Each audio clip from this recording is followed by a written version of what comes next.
Hey there, welcome to T-Dog PI, and I just want to say thanks for clicking your mouse, your pad, your trackball, whatever it is that led you here. Thank you very much. This is my second T-Dog PI video. Just in case you missed the first video, let me give you a quick little, in a nutshell, what I'm doing here.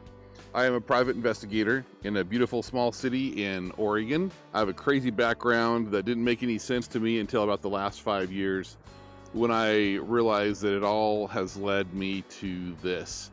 I thought I'd share, let you know what it is that PIs actually do. I've been a private investigator for about 6.5, 7 years now, and have a small team of other PIs, and we work in this industry, several of us full time. We have a few things to share, and you might find it interesting. So here we go. There are lots of different areas a PI can go into, and in today's video, we're going to talk about, in general, what those things are. So not the specifics of what each focus or each pursuit requires or the skills involved. Rather, we'll just talk about, in general, what they are. Following videos, I'll break down and talk about what's required, what skills are required, what classes to take, those types of things to get into each of the following specialties I'm about to tell you about. When people think about PIs, they think about Magnum PI, Dick Tracy, Jessica Jones, all of those types, maybe Nancy Drew. And so there's lots of, thoughts about what it is that we do. You may picture a dark, dusky office with a little gold embossed name of a PI on a door, glass, a half glass door. Maybe there's some type of a hot but kind of rough secretary inside, and a trophy wife coming in to talk about wanting to have a spy on what her husband's doing, that kind of a thing. Maybe you think about a person with a big camera lurking in the shadows trying to catch someone cheating or trying to catch someone doing something. Maybe you think about a guy in a Hawaiian shirt, in a Ferrari, living in a mansion, and tracking down Hawaii secrets, whatever that is. Well, in my experience, PI work hasn't been quite like that. So here's a little bit about what I know about what private investigators really do. And yeah, some of it is pretty cool, and it's always interesting. So I can't knock it, but it's just not maybe as romantic as is portrayed. So one of the first things that you think about is surveillance, and certainly a lot of PIs do surveillance for lots of different reasons. It could be for a family-related thing. We call it family law, where say an ex wants to know what their ex is doing with the kids. Are they drinking and smoking weed when they have their visitation time or their custody time? It may have something to do with a prenuptial, where they want to catch someone being unfaithful, and that can mean big dollars for someone. Who knows? And other times we do surveillance type of work where insurance companies are involved, and so someone said they were hurt. They're trying to get a big settlement based on injuries, and so they'll send a PI to go and see, is the guy actually limping? Is he eating soft foods? Whatever that may be. Another big one is criminal defense, and I keep seeing squirrels running around over there, so like squirrel, sorry. So criminal defense is it's where our client has been arrested for something, and his or her attorney will call us and say, hey, I want the rest of the story here. Maybe the cops left something out, or there's a bigger picture, or there's more witnesses to interview, that kind of thing. And so criminal defense is a big one, and that's primarily what we do, what our office does. That's a big one. I'll talk about this more when I talk about criminal defense in the criminal defense episode, but a lot of people maybe have some misconceptions over, oh, you're just helping the bad guys, you don't care about victims, things like that. From an uneducated point of view, I know it's easy to assume those things. Those are issues I had to think about when I got into criminal defense was, what is my role, and is it ethical, is it right? And I've come to a resounding yes after having done it now for a while and seen some of the things that I'll share with you. It is an important role in the criminal justice system. Heaven forbid I ever get arrested. I want to have a good attorney. I want to have a good PI finding out the facts and the details to make sure that my rights, are being honored. That's the kind of thing that we'll discuss in detail, but, our clients are not just frequent flyers, we call them, or folk criminals who get arrested all the time. We've had, that type, addict type people who have had a really rough life, all the way to a multi-billionaire client. And so it kind of is the gamut. You never know what you're going to find. So that's really kind of what it is helping people clean up some of the messes they allegedly make. The next one to talk about is mitigation. And this is oftentimes associated with criminal defense work. But mitigation is looking into usually the client and seeing what makes them tick. And so it can be a way of showing their background and maybe some of the trauma they suffered and how that led to where they were committing crimes, or doing whatever it is that wound them up in some legal hot water. That's usually going to be big, complicated or felony type cases. Certainly murder cases or manslaughter cases, we see a lot of mitigation work that can be done. It's a really interesting field, and we'll have a whole episode based on just, here's what mitigation is, here's what we look at, here's how we do it, that kind of thing. Another specialty that PIs can have, and it's usually people that maybe have a state police background or something, where they learned all about accident reconstruction, accident investigation, and those come into play usually when someone dies or is seriously injured. Not a specialty of mine. I've had some classes in that early on as a cop, but I can't claim I'm any kind of accident reconstructionist. And they do some really incredible work, especially now with some of the lasers and go-away bug, all the different things they can figure out and really determine what happened, what caused the crash. Super interesting work. Another specialty is crime scene or evidence specialist. And so they can take pictures of a crime scene. Usually as PIs, we're not on the crime scene taking pictures, so we have to rely on the pictures that law enforcement takes and evaluate those and see if there's anything inconsistent or maybe that raises a question for us to dive into. And so a crime scene expert is a pretty interesting person to talk to as well. Again, I just have a little bit of that type of background, but I can't claim experthood in that at all. Another thing we do is skip tracing, or just a fancy way to say we locate people. And that could be for a number of different things. Most of our skip tracing, our locating, is for lost heirs, like Heirs. I think that's how you spell it. Not hairs, but heirs, like they have part of an estate, heirs to an estate.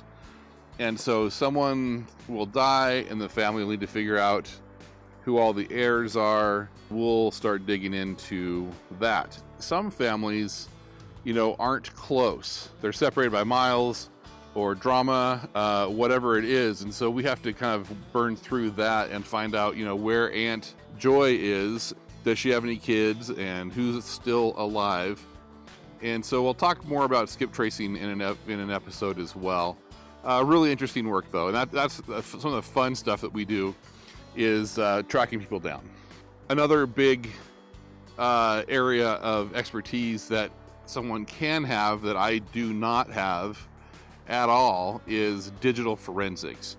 So people that are really good at diving into phone and computer data, maybe they can even, they can find IP addresses, metadata on pictures and videos to see what's faked, what's legit. You can fake pretty much anything. There certainly have been some people who have gone to prison based on text messages and the content there. And now, we're seeing that there are programs, there are apps that will let you create a text message string. Our digital experts can burn through and see, based on the metadata, if that was actually a picture of a real text message, or was it a created and doctored thing. And so it's a huge area of expertise. I have a friend in Seattle who does that, and at some point here, I think that we're scheduled for around episode 15 to go see her, and she can line out what it is that she does. It's fascinating, and it's way over my head, but she's very sharp at it, and it's very quick. Another small group of PIs do digital counter surveillance. That's where they've got some specialized equipment that can find bugs, tracking devices, hidden microphones, hidden cameras, that sort of thing. Don't buy the $200 to $500 RF sniffer on Amazon. Those are super inconclusive. The guys I've talked to who do this sort of work, their machines, their equipment costs about $10,000 per, and they might have 2 or 3 different pieces of equipment at that level. And so you're not going to really get a great conclusive finding of do you have bugs or not, unless you have some kind of equipment at that level with those guys who are trained at that level. We'll talk to some folks like that down the road, and you can learn more about that then. Okay, we're at number 9, asset location. This is another specialty that guys have that I don't have. I send people and refer people away for this. Usually it's asset location. So who has banks, bank accounts, money hidden away? There's PIs that can burn through that stuff and find it. Not me. Maybe someday I'll get into that, but I haven't had time or the interest to get into that. Tied to the digital world is the social media researchers, and that's not just finding current friends and associations and contacts, but what did the social media look like 6 months ago? And so where that's relevant is, at the time of the crime or just after a crime or an event, what was this person doing or saying online? I'm decent at finding current stuff, but to find a snapshot of what the internet looked like 6 months ago, no idea how to do that. All right, number 11. Sorry, it seems exhausting here, but process serving. So that's serving legal documents, the whole you've been served thing. We've been doing that for a while now. We have actually kind of split off into a separate business so that if we want to sell it but keep our PI thing, we can. That's the thing that we've done a lot of. And it's usually much smoother than Hollywood likes to portray it. A lot of times people are expecting it. They're not surprised. They're not mean. They're just like, oh, okay, thanks. And then we go on our way. We do some skip tracing with that. Sometimes people do try to hide from us. And so we'll do some secret squirrel, investigation, find them. Those are some of the most satisfying just because the client's super, excited that we found and served the person, but also the reactions of the person. If they're trying to not be found, they're like, how'd you find us? I love hearing that. That's fun stuff for us PIs. Number 12, 12, is landscaping contractor investigators. It kind of surprised me. I heard that our state, Oregon, has a board, a landscaping contractors board, and they hire PIs to make sure that the rules are being followed. If I wanted to, I could link up with that board, go talk to landscapers, and I can request their license, make sure they're up to snuff on all of their whatever that is. Not a thing I do. There are some PIs that's all they do is landscaping board work, or they'll use it if they're slow and need to fill in. So I probably won't have an episode on that just because it's a pretty small area of work. I think it's good work, but it doesn't pay very well, and so it's something I've never pursued. I try to pursue the stuff that pays well. So that's kind of been my goal, is to let other people have that should they want it, because I don't really want it. So, well, something I did look into is number 13 here, massage board PIs. And so there are PIs out there who work with the State of Oregon Massage Board. They investigate massage therapists. So they're looking into massage therapists who are unlicensed or doing things wrong. So of course that's mostly all undercover work where you're getting a massage, and of course they're thoroughly familiar with massage best practices and procedures and what the laws are related to draping, the covering, rollover, and how you hold those sheets and everything so that you're not exposed to your massage therapist who's touching you, which, okay, whatever. There are rules. And of course the proverbial happy endings are illegal. They're kind of looking out for those offers. So that is another thing I looked into early on, but I decided not to do it because ultimately I like massages and I don't want to work while I'm getting a massage.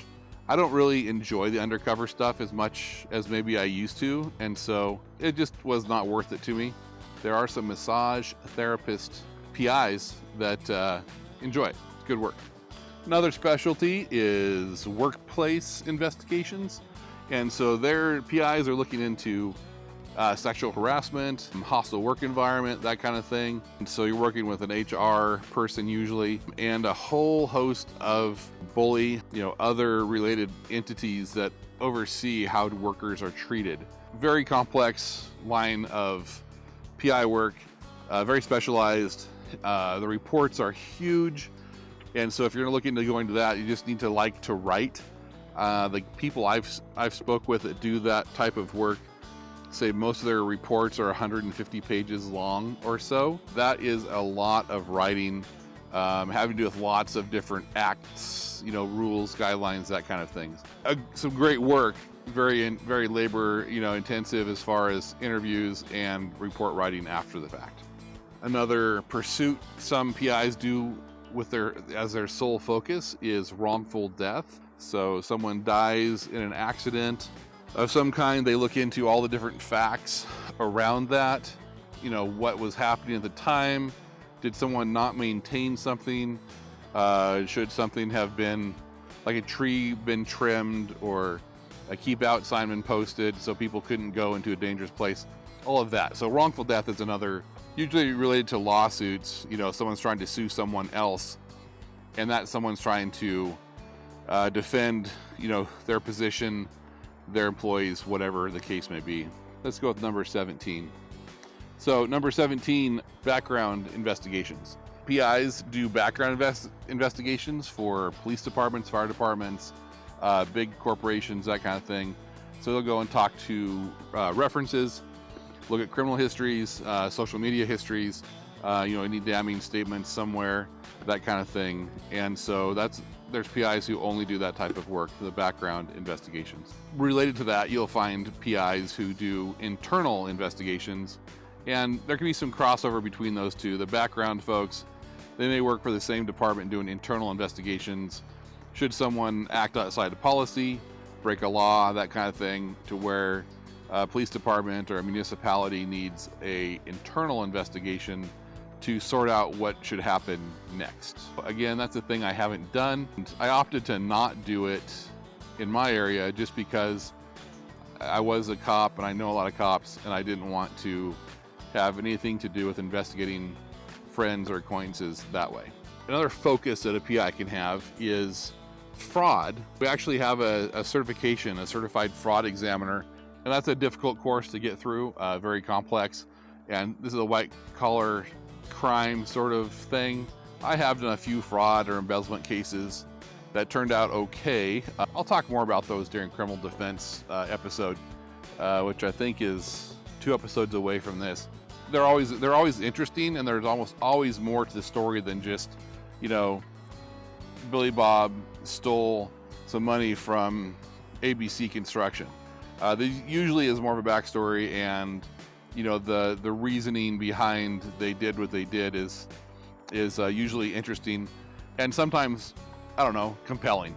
Certainly was compelling enough for them to allegedly do it, right? And in some cases it's no longer allegedly. They were convicted, and we can say now they did it. The last one is arson investigators, fire. So that's right, fire. And we usually don't see a fire or arson investigation. Highly specialized, usually retired firemen or fire inspectors. Don't usually see that, in the private sector, or they've had a lot of experience public sector. Now they're doing it privately. So that's the last one, the last specialty. What do we do? I think I mentioned before, mostly criminal defense. We have, we're about 6.5, 7 years now, and I've got roughly, well, I can't say I've got a team. I started having a team a couple years into it, but I think we're right around 600 cases now, criminal cases. Oh, and now it's back on. My camera took a little break, looks like, but I think we're good. Maybe it got hot. No, it doesn't feel hot. Anyway, okay. So what was I saying? Oh, criminal, mostly felonies, everything from bar fights to murders. What can I say? Like touchy crimes. And so have investigated a lot of those. That's kind of what we do, is criminal defense mostly. So we've done some other things. We have a smattering of cases we've done with probate cases, trying to find heirs, surveillance here and there. I'm bringing a guy on who specializes in surveillance, and so he'll become my go-to surveillance guy. Anyway, let me get this camera here, and I want to show you where I'm at as I say goodbye. So just turn this. There you go.